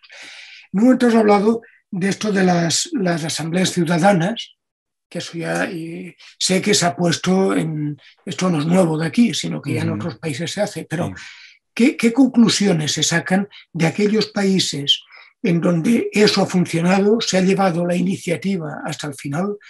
¿Eso se ha traducido en cosas tangibles? ¿Qué sabes de esto? Bueno, y eso es una pregunta. Y luego la otra pregunta, ya que está, porque claro, ya puedes enrollarte todo lo que quieras, es si los políticos, dices, están informados, tienen ideas, saben cosas, pero el problema es que todo eso se lleve a una acción concreta. Creo que las dos cosas van unidas. Y ya puestos ahí, hay un diferente matiz en esa sensibilidad según el partido en el cual estén, excluyendo algunos, que ya podemos pensar. ¿Hay matices o no?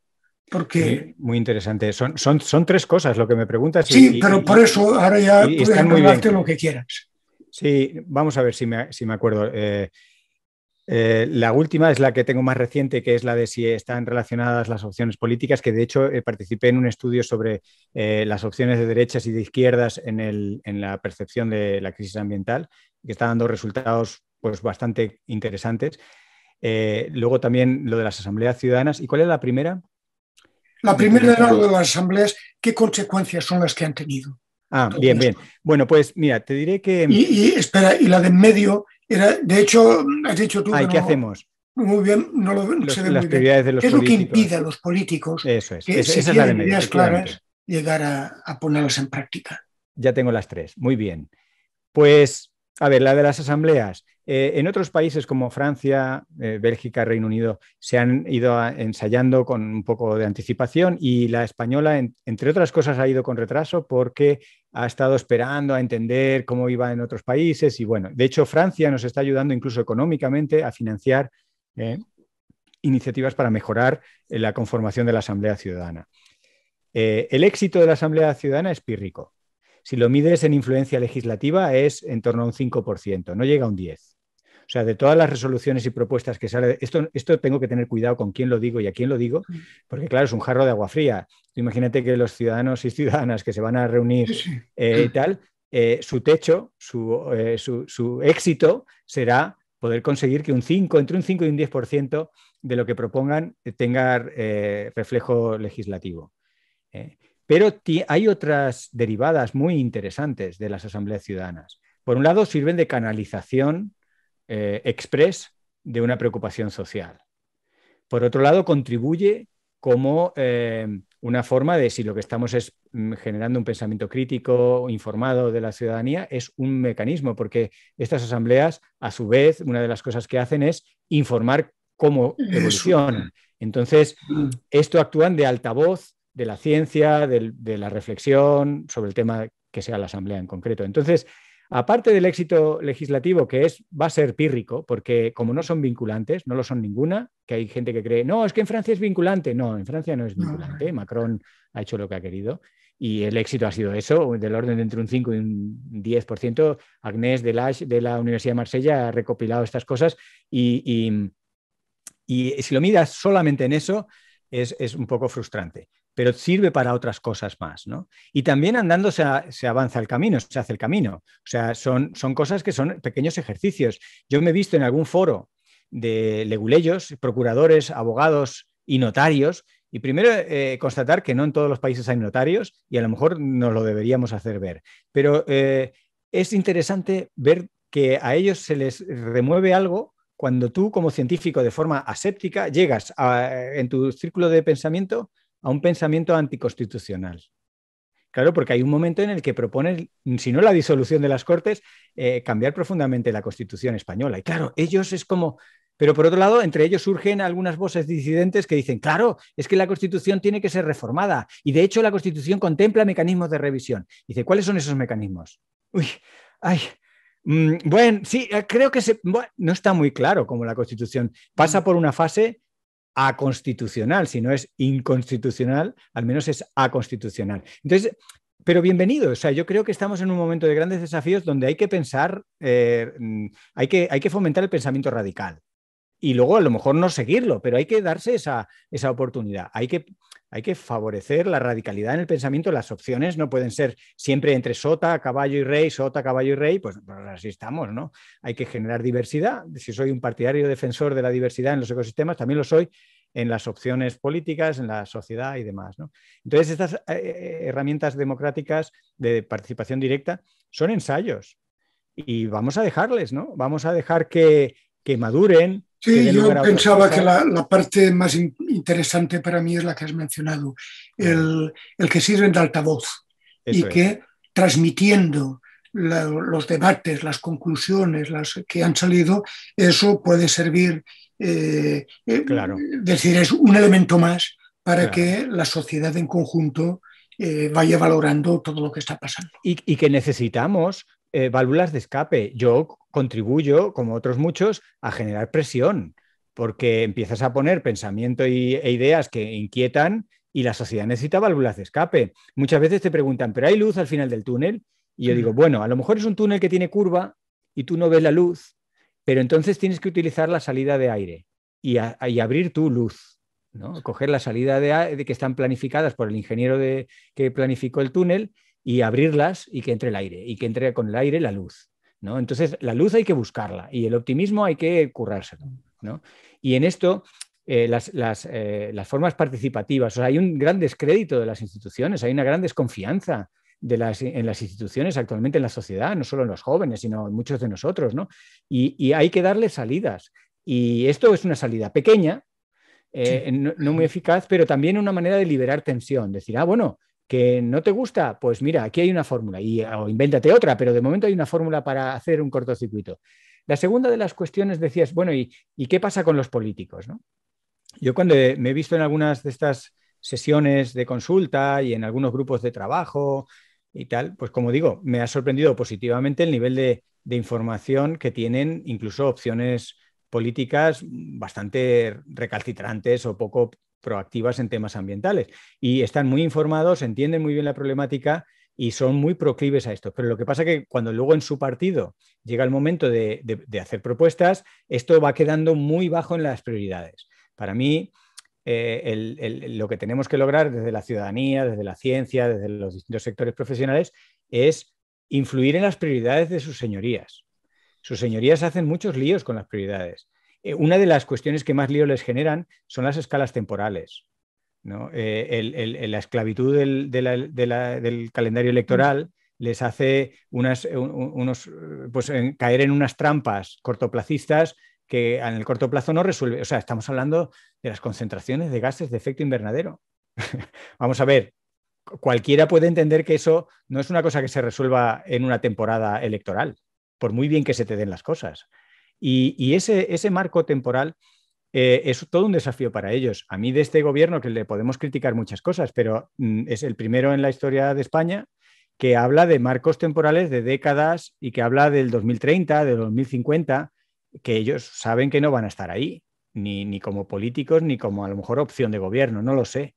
Pero ya se habla, y eso como científico creo que debemos defenderlo. O sea, esas son las escalas en las que hay que trabajar. Que luego los planes son irrealistas o que están que están corruptos por el oro de yanqui? Pues seguramente.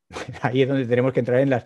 Pero yo lo que espero realmente de todo esto que salga, y que la COVID ha puesto mucha sensibilidad en la sociedad y en los propios políticos, que podemos aprovechar para lo mejor, ¿no?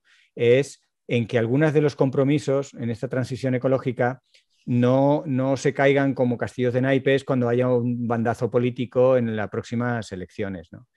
Y yo creo que los políticos, es verdad que ellos mismos dicen que no se puede gobernar todo con acuerdos de Estado, pactos de Estado, todo pactado previamente, y entonces tú llegas como político y no haces nada, tú simplemente ejecutas lo que ya está pactado. Ese sería el extremo, ¿no?, de todo pactado, pero sin llegar a ese extremo, indudablemente habría que identificar varias prioridades que trasciendan a la aleatoriedad de ahora está el PSOE, el PP o Podemos o quien sea, ¿no? Y esto es a lo que podemos ayudar, y yo creo que es a lo que de alguna manera el propio gobierno está pidiéndonos. El lunes que viene inauguramos, como Francisco Franco inauguraba pantanos, pues ahora los científicos inauguramos congresos, que no son estrictamente científicos. Y entonces tenemos nuestro minuto de gloria y en 5 minutos te dicen: Valladares, ¿cómo ves la transición ecológica? Y tú tienes que tener tus 5 minutos creativos, espirituales y comprensibles. Que llevo un rato dándole vueltas a qué voy a decir, porque a mí sí me preocupa, ¿no? Habrá gente, luego ves políticos que no les preocupa nada, dicen lo que les ocurre y ya está. Pero a mí sí me interesaría estar creativo en esos 5 minutos cuando abramos con AMA, y entre las cosas que estoy intentando es temas de prioridades, de coordinación y de largo plazo, ¿no? Son palabras que no están muchas veces en la práctica política, ¿no? Y luego quitar eufemismos, hablar del sistema socioeconómico, porque está lleno de eufemismos, o incluso de colapso y de crecimiento, que no es que tengamos que defenderlos, pero no tengamos miedo a hablar de eso. Es como el cáncer no se puede curar si la gente no reconoce que tiene un cáncer. No, es que a mí me da mucho miedo, no hablemos de cáncer. Hombre, pues te vas a curar mal. Entonces hablemos del cáncer, aunque duela, y luego hablaremos de fútbol, pero ahora toca hablar de cáncer. Igual hay que hablar de colapso, que no es total, que es parcial, que igual lo podemos evitar, que igual ya hemos entrado. Bueno, hablemos de colapso. Hay una colapsología, tengo por aquí varios libros que podría mostrar. Hay investigadores franceses, sobre todo, muy potentes en la colapsología, que hoy por hoy es una ciencia probabilística que te determina qué variables determinan el colapso. Entre otras, la desigualdad social. Y eso es matemáticas, no es ser del PSOE. Si vamos separando ese tipo de cosas, podremos hablar de colapso, ¿no? Y estas son algunas de las cuestiones sobre la segunda pregunta, esa de los políticos. Y la tercera pregunta era, que se me ha olvidado. Si había matices en la percepción que tienen los distintos partidos políticos. Sí, efectivamente, que te decía que participamos hace 1 año y medio, hubo unas encuestas, unos grupos de trabajo en la Complutense en Ciencias de la Información, y participamos algunos científicos, algunos políticos y algunos periodistas a plantear preguntas y cómo se podían hacer una serie de encuestas para, de alguna manera, primero diagnosticar bien el legado histórico de que el movimiento ambientalista pues tiene un sesgo de izquierdas, ¿no? Eso es una cosa histórica que no solo ha ocurrido en nuestro país, sino que en muchos países. Y ya hay un análisis de la mirada ambientalista de la opción de derechas, digamos, del espectro de conservador político. El que se va a presentar ahora en septiembre es del espectro de izquierdas, y el tercero, que a mí es el más interesante y todavía está muy en verde, es encontrar el eidos común, el denominador común entre la izquierda y la derecha en la valoración, percepción, preocupación, entendimiento, cosmovisión, cosmogonía de izquierda a derecha en términos de medio ambiente, ¿no? Entonces, claro que hay un sesgo, pero el sesgo se traduce sobre todo a la hora de las prioridades, porque la base científica, bueno, el desafío grande lo tuve con Vox en septiembre, porque parece ser que mantuve una de las conversaciones más largas que se han mantenido con Vox, porque se caracteriza por ser bastante agresivo y bastante intolerante, entonces es muy difícil hablar un largo rato con ellos. Yo estuve hablando bastante rato, no creo que haya sido muy fértil, porque en el tema del cambio climático ellos dicen que sí, pero que no hay huella humana. Claro, es difícil, ¿no? Entonces es un caso ya muy, muy extremo, el caso de Vox. Pero incluso las opciones dentro del PP, porque dentro del PP están los movimientos más jóvenes, que están mucho más abiertos. El que vino a estas reuniones era una persona que se le ve mucho en los ambientes políticos, que probablemente sean de las cabezas de los varones del nuevo PP, pero ahora es jovencito.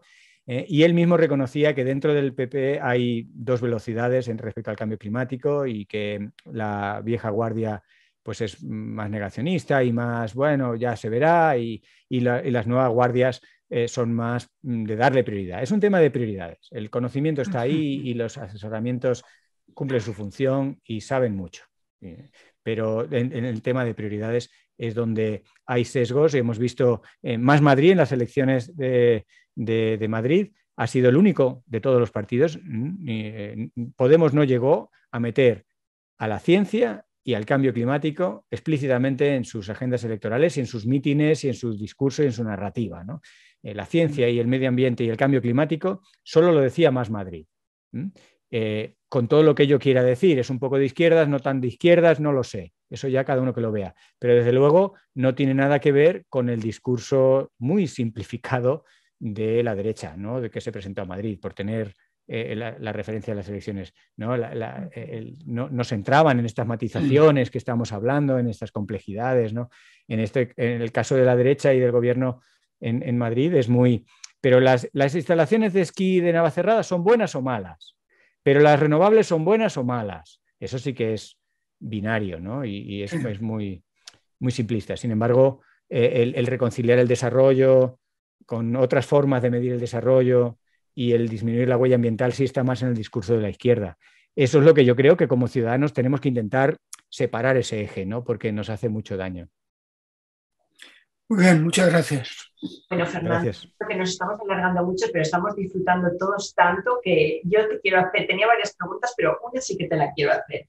Como Vale. experto en ecología de sistemas, y además tú has hablado del problema del Mar Menor, y o estás también tan vinculado, como ha dicho José Pío Valencia, quería saber qué es lo que opinas tú de la albufera. ¿Tú crees que en la albufera podemos llegar a tener una situación similar a la del Mar Menor? ¿Qué medidas crees tú que podríamos tomar para evitar que pase lo mismo con la albufera? ¿Qué opinas tú? Bueno, por lo que sé de la albufera, que no me la he leído mucho, o sea, la he visitado y sé pues, de cultura general, es un ecosistema bastante más intervenido tradicionalmente de toda la vida que grandes zonas o que lo principal del Mar Menor. El Mar Menor, lo que le ha ocurrido, digamos que el detonante de su decaimiento último ha sido todos los agroquímicos y fertilizantes de la agricultura intensiva, que además, paradójicamente, han hecho sobre todo industrias que no podían hacerlas en Holanda y en Bélgica, donde está prohibido. Simplemente está prohibido hacer eso, pero en Murcia lo podían hacer. Entonces, todo eso que han hecho, que han generado hasta 3 y 4 cosechas de tomates y de hortalizas con una inyección de fertilizantes y agroquímicos tremenda, ha acabado llevando al Mar Menor, y es lo que ha provocado esas eutrofizaciones tan tremendas, esas sopas verdes, esas situaciones de anaerobiosis totales que han salido a la prensa, sobre todo en 2018, ¿no? Que fue el año de las grandes alarmas y que luego lo hemos visto en el 19 un poco más. Y bueno, que fue como, pero en realidad fue la crónica de una muerte anunciada, porque la degradación del Mar Menor iba a marchas agigantadas, empezando por el cordón dunar de la manga del Mar Menor, que perdió su dinamismo natural y que ahora mismo pues está siendo patético, ¿no? Está entrando el agua a los sótanos de muchas viviendas, a los garajes. Dice, bueno, pues porque el agua y las dunas pues hace tiempo que ya no tienen la dinámica que tenían, y por mucho que tú quieras poner un muro de doble cemento, pues el agua acaba encontrando la vía. El nivel del mar va subiendo, las tormentas se van haciendo más fuertes y al final la manga del Mar Menor no funciona. Habrá un colapso urbanístico pero hasta eso, antes de eso, pues la dinámica natural que favorecía hacia el interior del Mar Menor, pues el cordón dunar se perdió, y con ello se han ido perdiendo muchos mecanismos que tenía el propio Mar Menor de intercambio con el Mar Mayor, y todo esto es una dinámica muy diferente de la albufera, que muchas de las cuestiones están gestionadas con canales de riego muy, muy, muy controlados de hace tiempo, para bien o para mal. Ahora mismo hay un control humano de muchas de las aguas. Entonces, la albufera es un sistema diferente, idiosincrático, con un fuerte legado histórico, cultural, de una intervención humana muy fuerte. No es razonable pensar en abandonar la albufera, ¿no? Y decir... fuera todos. No, porque muchas cosas empezaron siendo, bueno, todos tenemos a Blasco Ibáñez y La Cabaña y todas estas formas de, como iban llevando saco a saco la tierra para colmatar determinadas zonas, la lucha contra el paludismo, en fin, la albufera es mucha albufera y es un ecosistema muy humanizado, para lo bueno, para lo malo, es una herencia. Entonces, la visión que se va teniendo en los proyectos de restauración ecológica es ayudar a acompañar a la naturaleza, dejar de imponerle nuestros proyectos. Entonces, sería como un disminuir la huella humana, ya no hablo ambiental, sino la presencia, la actividad, la alteración humana en aquellas zonas de la albufera, porque en la albufera hay distintas zonas, distintas regionalizaciones, distintos usos, distintas intensidades. Y entonces, aliarnos con la naturaleza, entender algunas dinámicas naturales que se han perdido en la albufera que no costaría mucho recuperarlas, balances hidrológicos, ciclos del carbono, colmatación, demás. Algunos procesos naturales, acompañarlos. Este sería el primer medida y me consta que hay proyectos que van en esa línea, ¿no? Y yo soy optimista, yo creo que a la naturaleza siempre que le hemos dado opciones encuentra unos equilibrios, ¿no? Lo que, en cuanto baja la presión humana, la intensidad humana, yo creo que la albufera, como otro ecosistema muy intervenido, como las mismas dehesas, ¿no? Pues hay que repensarlas a largo plazo y hay que decir qué albufera se quiere, cuánto cuesta en términos económicos, humanos, culturales y ecológicos, mantener un modelo y otro y hacer muy partícipes, no dejar que las decisiones las tomen solamente algunos, que muchas veces las tomarán los que tienen mucha influencia en el territorio.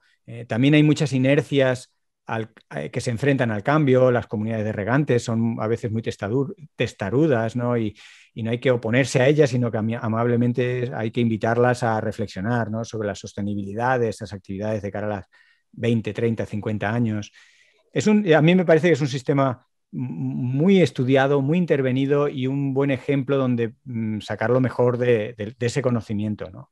La transversalidad que requiere la albufera, desde cuestiones culturales, sociales, económicas, agrícolas, ecológicas. Es todo un desafío, pero también lo veo como el Mar Menor, como un campo de experimentación humana, ¿no? De decir, si nos ponemos de acuerdo en la albufera, con lo compleja que es, pues nos podemos poner de acuerdo en la laguna de tal, que es mucho más sencilla. Bueno, José Pío, ¿quieres preguntar más cosas?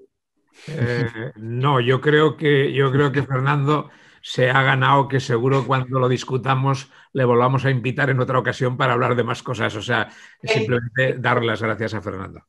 Gracias a vosotros. Yo también lo tenía apuntado, ¿eh? Te quería... Bueno, encantado. Sabéis que no soy difícil de convencer. Y repetimos. Muchísimas gracias, Fernando. Gracias a todos. Un saludo. Hasta pronto, Fernando. Hasta luego. Gracias. Gracias, Fernando. Muchas gracias por todo.